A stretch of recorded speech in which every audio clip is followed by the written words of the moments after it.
Hey, football fans, if you've been watching NFL Sunday Ticket on YouTube TV but want to cancel your subscription, I'm going to show you the easiest way to do it, step by step, so you can manage your subscription hassle-free.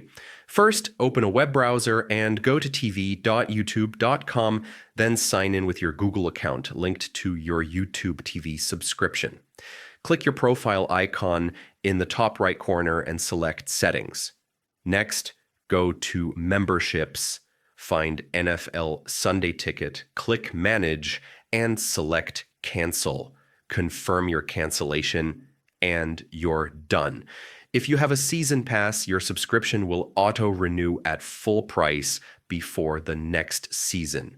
Don't worry, you can cancel automatic renewal anytime before it renews to avoid being charged. For month-to-month plans, you can cancel anytime, and you'll still have access until your next billing date. And that's it. Canceling NFL Sunday Ticket on YouTube TV is quick and simple. Hit that subscribe button for more streaming tips and take control of your subscriptions today.